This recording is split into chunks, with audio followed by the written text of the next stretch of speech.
Flash update on the stock market. It is April 23rd. It is 1:09 p.m. Eastern Time. I'm Rich Positive Critical Point. Today we got the Flash PMI, and I didn't really look at the services and the manufacturing, and normally I prefer the manufacturing, but I looked at the combination of the two, and it was at a record high. I think the other two were also at record highs. Obviously, one of them would have been. At any rate, what this means is a record high is this economy is really speeding along. It's like we're stumping on the gas to pump this to 70, 80 miles an hour here, okay?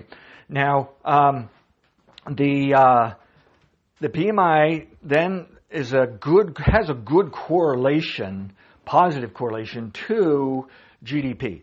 So it's pretty much a warning, yes, we've got higher GDP coming here soon.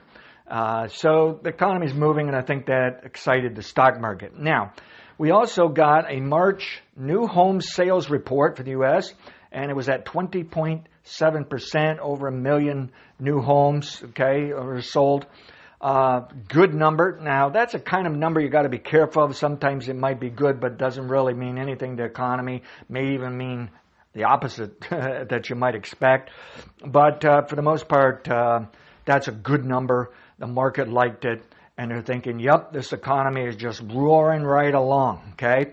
Now, I suppose down the road, some people will become worried that we're going to raise the interest rates, the Fed will, but the Fed has said it's going to do its best to wait to 2023. They could do it sooner, but I would say in the next few months, they're not going to raise rates, and so I think the market likes that.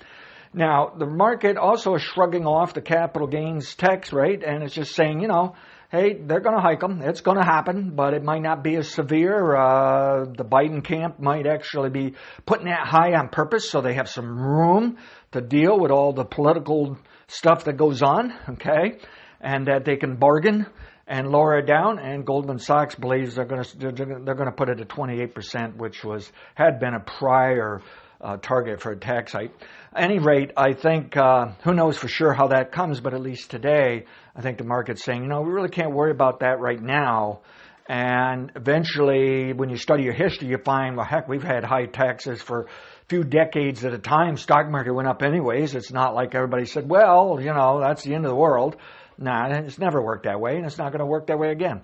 So now with this good bullish news here in the economy, the housing sales and whatnot, they're back to buying, and I believe they're starting to punch it through yesterday's high. And what I warned you this morning, were that potential bearish flag.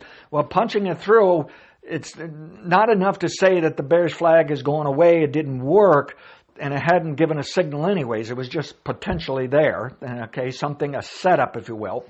But the point is, if it wants to rally from here, then that goes away, okay? You can throw it in the trash can. Obviously, if they slam it hard on Monday and they really didn't take it all that much higher for the rest of the day, that flag may still be there, and we'll have to reevaluate whether or not it's going to actually give a sell signal. But right at the moment, it looks rather constructive here. I think we've got that level 3 bottom. I think the market's going to pound out record highs next week and perhaps into the following week. But do we have that more important level 2 bottom in place? And we don't know. I can see how this was just not that big a deal, that it was kind of like a little thunderstorm coming through when we were expecting a thunderstorm, okay? And it's going to pass. I truly believe the level 2 trader is a little bit broken up right now, isn't behaving as normal right now, but they're going to get back on board here eventually. They may be starting right now, but they may change their mind and knock it down a couple weeks only to put it back up again. So ultimately, we still have to realize we can have stalling out choppiness next 2 to 3 weeks, but ultimately the market's going higher into summer. But we also have to consider, maybe it won't be all that choppy.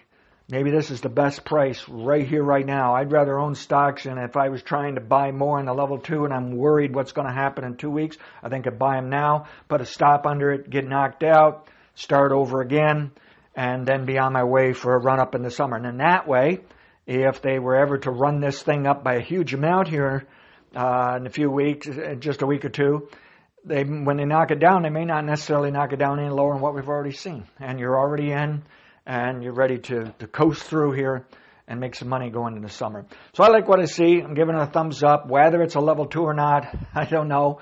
We're going to have to see how the market performs the next couple of weeks.